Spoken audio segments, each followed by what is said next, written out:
Welcome to this new Addon Spotlight. In this Addon Spotlight we're gonna look at the FlightSim Studio E-175 jet. That one is now available via Aerosoft. There's one thing which you should keep in mind is that the aircraft is currently in early access stage, which simply means it's released, but it's not yet completely finished. They expect it to be finished, I would say, at the end of this year, so it will take some time, but there are some cool things, right? So the jet they added is the 175. So what does it add? It has a 3D model, which has, I would say, precise and highly detailed recreation of the ERG 175, both the interior and exterior. They added some new native MSFS technologies, the high resolution decals, the crisp and sharp liveries, custom icing model, individual interior and exterior lights, ground service dock config, dynamic registration, and it comes with 7 liveries, American Airlines, United Airlines, Alaskan Airlines, KLM, LOT, Fuji, Dream, and FSS.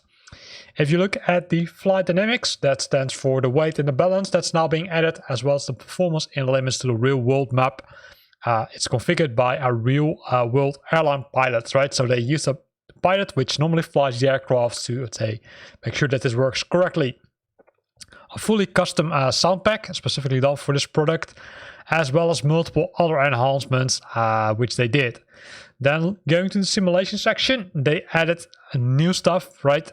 Based on the manual, they added the electrics, the APU, including realistic procedures, the hydraulics, the heating and ice protection, and the air conditioning and pneumatics, as well as the FMS. The FMS is a detailed replica of the Low 27 MCDU, which is part normally of this aircraft, and they added several things like view management, flight summary, the common nav integration, maintenance pages, progress overview, and of course also the performance initialization and data page. It also comes with, I would say, flight director and autopilot, although I understood that there were some limitations, but based on this looks pretty complete, and it comes with a lot of instruments, right? It comes with the V-speed readout, the trend vectors, the baro and HPA and INGH, radio altitude readout, flight path detector, custom displays, including the map mode, the arc view with routing and nav aids, the progress displays, several system pages where you can look at the state of the aircraft, the anti-icing, the electrics, the flight controls, the view, the hydraulics, the engine and the configuration, and the realistic integrated electronic standby system. Cool things. So let's step to Flight Simulator and let's have a look at how it looks like. So this is the aircraft, right? The ERG 175LR.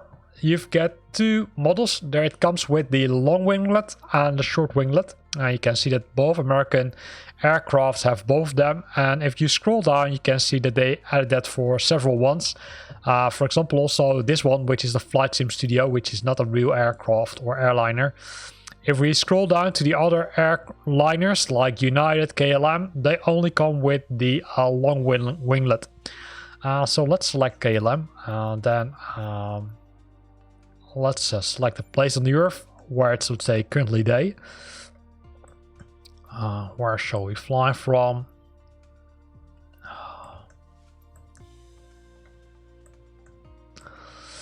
What would be nice? Let's go to, in this case, St. Petersburg, right? That should be nice. So let's select the ramp 46 parking and let's press fly. I'm gonna pause the recording right now, right? Because it will take some time, because it's the first time I'm starting this and it will take some time rendering the aircraft. But before doing that, I just forgot to show you this page, which is, say, probably you're familiar with this one. This allows you to set the tank, right? Tank left, tank right, the pilot, the co-pilot. Then you can, let's say, set the payload individually for the business class and also for the economy class, as well as the forward and rear baggage. So you can manipulate it, let's say, either using this button or you can set the individual values over here. If you'd like to see it in LB, you can also do that by pressing this nice button. The empty center of gravity position, percentage markers is set to 25. You can also play around with this one to be honest, I'm really not familiar with what you can do with this and how it will work. So I will probably need to do some further investigation with that. If you go to the failures, you will see the common failures, right? The oil leak, the ignition, the fire, as well as for the second engine. So that's, I would say, cool. So they added both issues for engine 1 as well as issues for engine 2. There are no issues specifically which are generic to the aircraft for some reason.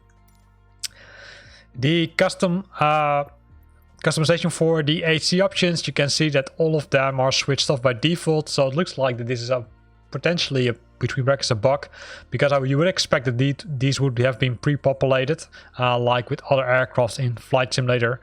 You can also change the flight model, right? The wear and the tear, right? So the wear and tear, if that happens, okay, how much wear will be applied to the aircraft and what will the effect on the aircraft, as well as the elevator, rudder and aileron authority adjustments. Not always needed, but in some cases it's needed. Enough talked, let's press fly. I'm gonna pause the recording and I will continue recording once the Flight Simulator has loaded. So it took some time before it loaded, but now it is there, right? The new aircraft, the Embraer 175. Keep in mind that you will get a disclaimer the first time you start this aircraft, because there are still some, I'd say, performance enhancements required, because the frames per second are, for example, impacted. Autopilot doesn't work perfectly, and the custom LNAV and VNAV options are not, let's say, working correctly. If you look at the design, right, you can see that there's really some usage on the wings, which is, let's say, really cool to see. And if we go a little bit down, you can really see that they spent some time on the modeling, where they added a lot of details to this aircraft. So that's something which I'd say definitely receives kudos. Let's go to the gear a bit, if the system allows me. Here you can see a lot of, I would say, details over here, right? So the cabling, etc., and the, I would say, pipes for the brakes, and even going closer. If you look at these details, right, that's really nice to see. All those nice details are there. So they really spent some time on that. And here you can see, I would say, the pressure pipes over here, and the details on the, let's say, on the wheels, as well as on the engine, right? You can see that they added some usage here, which is cool, but they also added the details like the warning signs, but also the logo of the airliner, in this case KLM, right? So let's go, I would say, to the inside of the aircraft, and let's see if what they did there, because according to them, they've also added a lot of interior there. Throwing a little bit issues with controlling the camera. So let's go a little bit further and let's try to go down a bit. Come on, go down. No, that's too much. It's always, I would say, a challenge, right? I would say, be aware that you can still control it using the, I would say, F5 till F8 options. There you can, I would say, really manipulate how fast the aircraft goes. You can see that the aircraft is currently in dark, but you can see already here some chairs which have been added. Now let's first go to the cockpit, because then we can enable the lights and then have a closer look at it. Not the nicest view of the cockpit, but here you can see, right? So you can see the pilot and the co-pilot. Also the electronic flight bags are there, right? And the electronic flight bags contain several options, like the ground options, where you can set the weight. Let me stop moving. Here we go. You can set the weight. You can press the settings button where you can increase the brightness. You can set the fly aircraft from right seat if you prefer that. If you look at the fit details, you first need to close that one. That doesn't work, as well as all the other options, right? So it looks like that there's still some work to do on the fly pad also, which doesn't work correctly. But again, hey, it's work in progress, right? So not a lot of issues with that. Here we can see a lot of buttons, right? We can see the brightness buttons to increase the brightness of the displays. We can see several displays, as well as the throttle, of course, the speed brake, the flaps, or the flaps over here. This is the toggle right yoke visibility. Of course, also the right yoke for the co-pilot. Here we've got all the autopilot settings, right? The flight director, the autopilot button here, the yaw damper, the toggle the auto throttling, which is over here. If you prefer to use auto-throttling, you can see that VNAV is not working, altitude is working, flight path angle mode is also working, as well as the vertical speed mode, as well as for the right side of the cockpit. If we go to this piece, you can see the nav in the heading mode, which you can use, as well as the approach and the banking mode, as well as the course, which you can set for to reset the CDI course or to change the CDI course. Here we can change the minimums for the baro, as well as the options here to set a display. You can see here that they didn't add all the functions yet, right? The weather and the HSI button are not working, but the VAR log nav is working, as well as the previous and FPR, I'm not so sure what FPR stands for, are not working yet, as well as for these buttons. Below we can see the auto brake options. We can see, I would say, the other displays, the gears of course, some other nice options. If we go to the top of the aircraft, we probably need to zoom out a bit. We can see all the things related to the battery, as well as for the engines and fuel. Right here you can see the fuel. Here you can see the electrical systems, the cockpit lights, of course. Then let's move a little bit to this side and then change the angle here a bit. And then over here we've got the external lights, the hydraulics and the air conditioning, as well as the ice protection, which we can find over here, as well as the pull to shut down, right, in case there's, I would say, fire going on. That's not simulated yet, but that will probably be done, I would say, in the future builds. So let's switch on the batteries, right? So you can hear the dings and dongs going on. And also let's have a look at the checklist, right? Because they said they have added the checklist. Well, here's what you've got, right? You can see that this checklist is really extensive. It contains all the options before start checklist, including all the options. And if you press the options, let's see if they also simulated that. Yes, they did that. So you can also easily jump to the, I would say, respective systems, right? GPU, ground power unit if available, APU, batteries, right, now the systems are working, so we can also look at the systems. Really cool to see. You can see several of the, I would say, alerts are burning, right? It shows that the batteries 1 and 2 are discharging. Well, that's, say, kind of expected, right? Because we're using them. That's normally, I would say.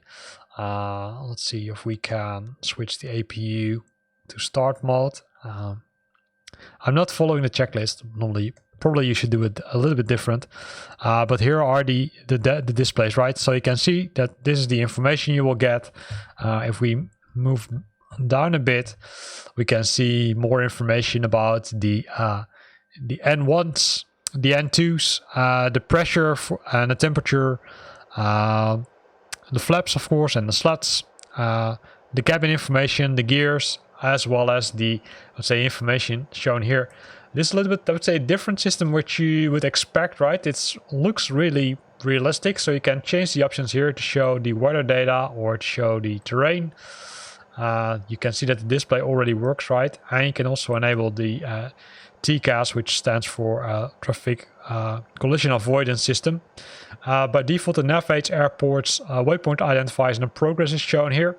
We can show or switch to the map or to the plan tree, and the plan simply allows you to switch on a different say navigation beacons, but also where to center on, right? Does not need to center on the aircraft or doesn't need to center on the waypoint. Of course, we didn't plan anything, so don't expect anything here.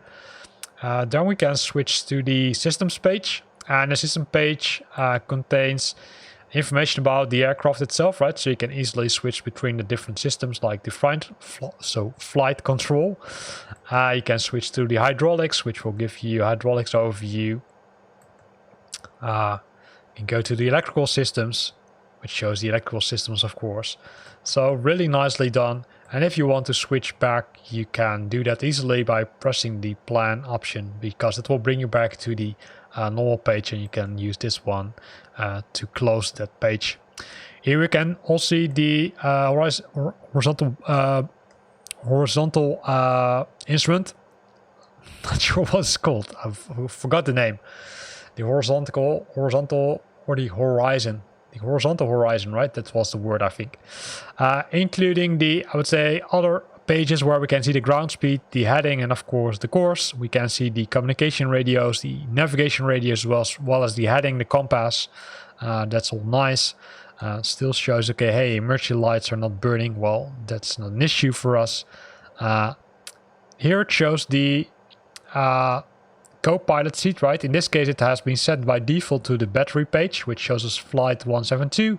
It shows the time, it shows the battery, the oil, the pressure, as well as the brakes, etc. And the temperature is also shown here. So that's really cool, right? So if you would probably follow the checklist, which you can find here, you can start the aircraft pretty successfully, right? Because it contains a lot of things. I'm not going to go to them as we speak.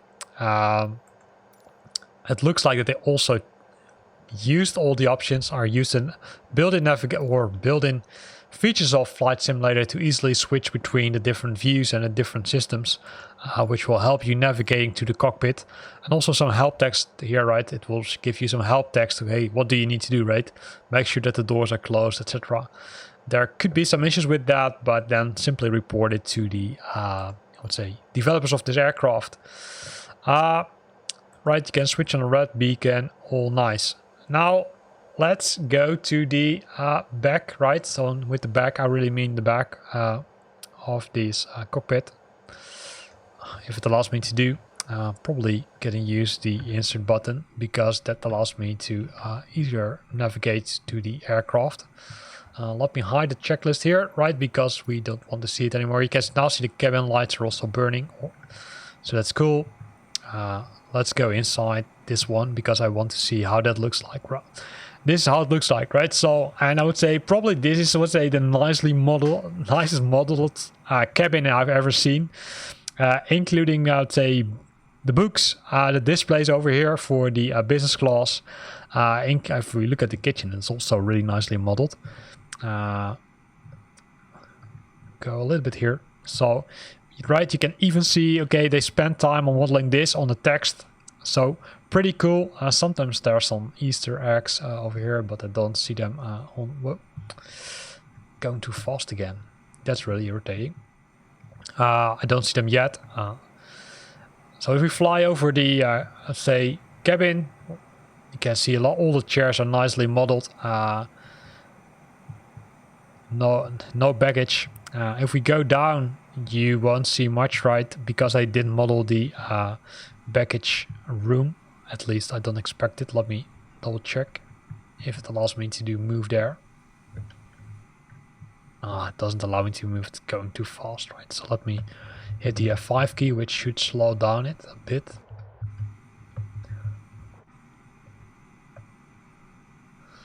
No, they didn't model that piece, but hey, that's not important, right? It's already pretty cool, right? Look at this, even the checklist, right? The security checklist and this really nicely modeled. I'd say I'm really looking forward to fly with this aircraft, and that will be, I would say, part of my next video. So keep an eye on my channel where I will post videos about this aircraft, my first experience with it. So subscribe to my channel and watch it. Here ends this video. I hope you liked it. In this video, we looked at the Embraer 175, which is currently in, I would say, early access. It still has some issues, but hey, that's expected for early access. If you want to download it or to buy it, because it's a paid add-on, then go to the link in the description of this video. Here ends this video. I hope you liked it. If you liked it, then consider to use the like button. If you got questions or comments, then feel free to post them in the comment box below. And if you want to stay up to date about new videos I'm posting, then make sure that you subscribe to my channel. Thanks for watching and see you next time.